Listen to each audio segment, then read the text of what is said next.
Hi everyone, I'm JD from Willowbound Journals. Welcome back to my channel. I have got a tutorial for you in this video showing how I make some collage tags, some vintage collage tags. So I'm just showing you my materials here. I've got some vintage music paper, vintage book pages, vintage dictionary pages, and vintage magazine pages. So just grab any vintage pages, pretty much, any that you have. And I like having a mix of different color tones of brown, so darker, lighter, all of that goodness. Here I have a manila folder that I've just cut in half, so I've got one side of it, and then I apply some glue. It's a Bostik glue stick, and I'm just laying down a large sheet. So this is going to be my base, so it already looks kind of cool, and this can be my background that I layer on top of all of my collaged pieces. And this works well for me. I prefer this method rather than collaging lots and lots of little pieces over the top of each other. I find it easier having one big base to work with, and then I collage over the top of the base. So just trimming that down to size. Then I'm just pulling out some tags here that I've pre-made before with the vintage music paper, and I'm just using them as a template and cutting around them like that. And so all I'm going to do is use different sizes of these tags to cut up my sheet, and I'm doing my best to not waste any part of the sheet. So let's see how well my Tetris skills go with this. But yeah, I want to make sure that there's all different sizes and heights and widths of the tags. So I'm just playing around with how best to place the tag and where to cut.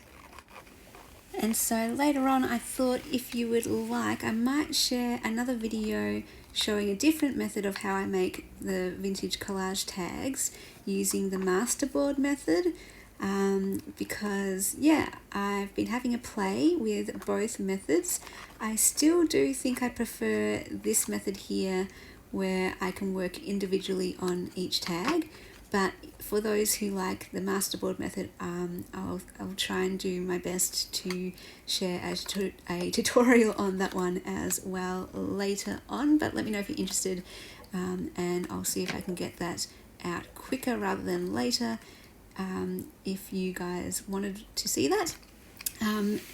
So the other thing that I like about this method though is that it is also in bulk. So I know with the collage masterboard you can have a whole big sheet and then just cut it up and it's nice and quick and easy, but this I find just as quick and easy because you're just using one sheet again. You're just cutting it at first basically, and then you get to individually do your collages.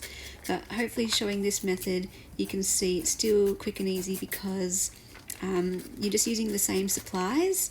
And for me, I finally worked out like kind of my method of collaging. I just get my supplies, I rip them up so that they have a bit of a softer edge, and then I usually have maybe 2 or 3 different types of papers, depends on the size of the tag of course, or the size of whatever I'm collaging. So yeah, I just layer them on top of each other so that you can see all 3 elements of the tag. So I'm not sure if that made any sense, but you've got the magazine back page, then you've got background page, sorry, then you've got the music page that I'm using right now, and then I'll use some writing book page after that, and I just overlap them in such a way that you can see all 3 elements on the page basically. And then I'm just kind of trimming them. So what I like to do is put them in a corner. So I am very structured and I am very methodical, so I pretty much do the same thing for each tag. That's why it's nice and quick and easy. And it just suits my eye doing it like this, having it kind of the same. And it's like a method I trust. So if you've been following my journey for a while, you know that collaging was very, very out of my comfort zone. My very first collages were like a horrid mess. They looked very terrible. So now finally, the more I do it, the more I kind of find a rhythm, or a style that suits my eye, and this is kind of what I've hit upon. And then, yeah, the more you do it, the more you can start to feel comfortable with it, and then you start to explore even further and try new things. So for now, this is the method that I use, and it's just very, very simple, very, very quick and easy. And so to the point now where I can say, oh, collaging isn't as intimidating as it used to be for me. So yeah, I'm just gluing on the music paper first. And then the other thing I do is work in kind of layers. So the first layer is the full size of the tag. The second layer is the second largest piece of the collage. And then my third layer will be a little bit smaller, if that makes sense. So the more you put on top, the smaller it gets, so that you can still see everything underneath it peeking through, if that makes sense. I'm not very good at explaining everything, so bear with me, and I hope that just by watching you can see what I'm doing, and it gives you some inspiration or guidance for doing your own collages. If you're anything like me and it was out of your comfort zone, I hope that this is helpful. Or maybe you're doing it for a long time but don't use this method, so hopefully maybe this is just something else you could try, or maybe everyone does it like this. I have no idea. But yeah, you can kind of see though that my method is, yeah, it's very methodical. It's the same for each tag. I don't really do random collages. There's a set pattern that I do to them, which really works well for me to make it feel comfortable for me. Yeah. So just ripping this book page, and yeah, just ripping them up into different sizes depending on the size of the tag. I could ink the edges, so that is an option for sure. I do love it when the edges are inked, but for these particular ones, I just wanted to experiment with creating a neutral tag where the base of it, the tag, looks kind of like it was natural, like put together naturally, and it kind of looks seamless and hopefully effortless. So rather than drawing attention to all of the edges and drawing attention to the fact that there's different layers and bits and pieces on it, I wanted to kind of blend everything together and have it work as a whole. And I'm not sure how well I did, but I really like it. I was happy with the end result.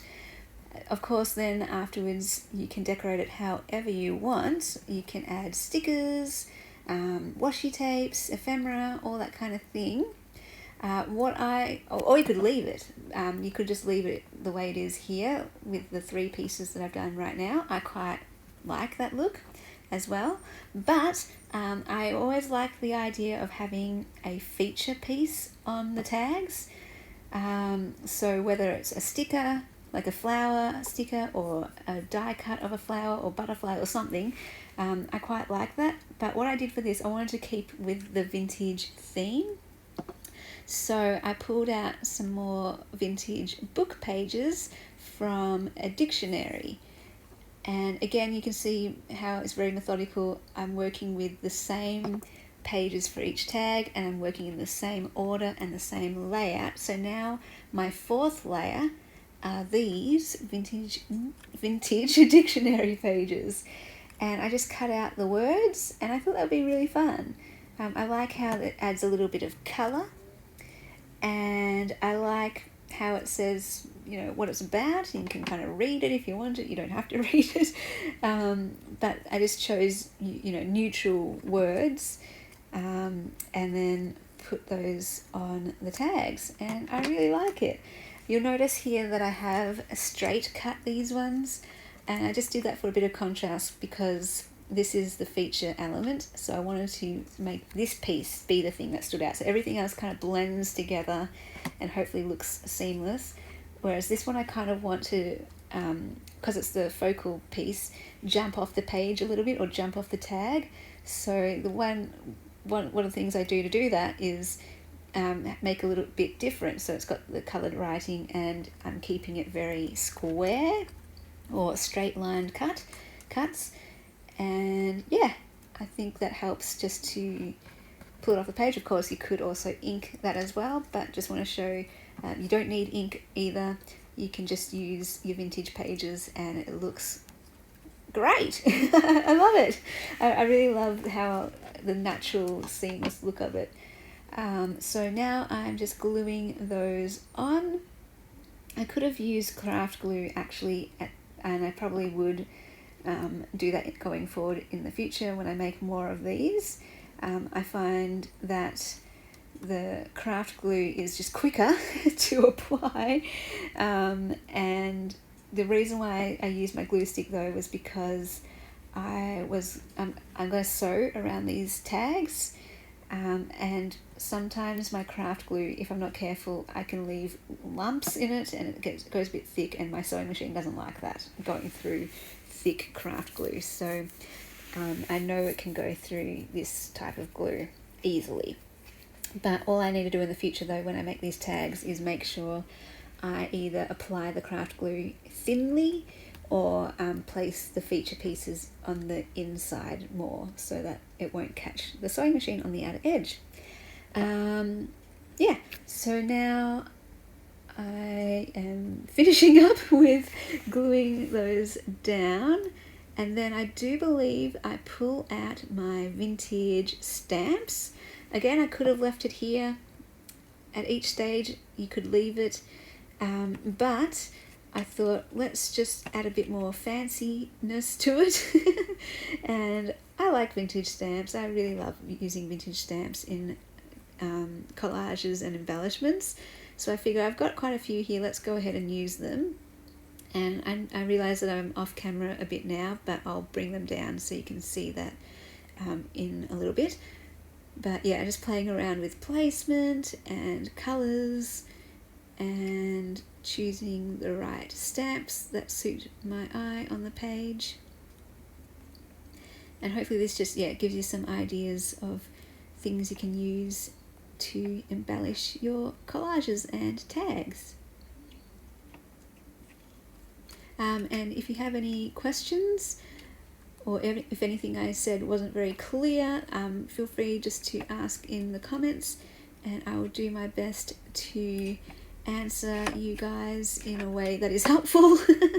I find, yes, it's a little bit hard for me to explain sometimes, but yeah, definitely hope that just watching is good. I mean, some people might even put me on mute and just like to watch.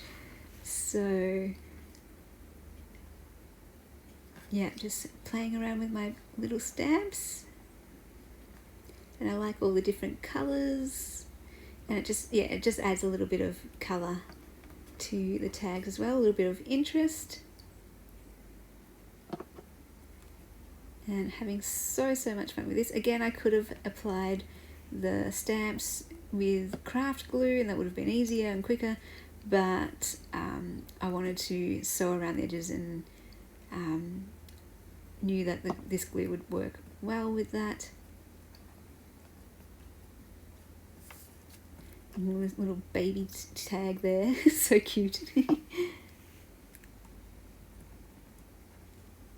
And so now that I've done this, I have had so much fun making another set, which I'll show you at the end of this video. I come back after I sew around the edges and show you some other ones that I made. And yeah, I'm just loving it now. I really love collage. I think collage is like my favorite thing to do at the moment. And especially with your vintage ephemera, it's just so fun. And I love that you also don't need necessarily book pages or large pages. You can just use scraps. So keep your scraps. This is perfect for collaging. And now I'll show you the finished tags once they're all sewn, and some extra ones as well. So the other ones I used some darker pages, and you can kind of see it gives it a bit of a different look. It's not as neutral looking or seamless, but I quite like it. It's still really cool. It's different. Cool and different. And then these are the ones we did today. Oh, there's an extra little one there with a queen stamp. And I really like how natural looking they are. let me know if you enjoyed this tutorial and if you're going to give it a go, and I'll see you guys in the next video. Thanks for watching. Bye.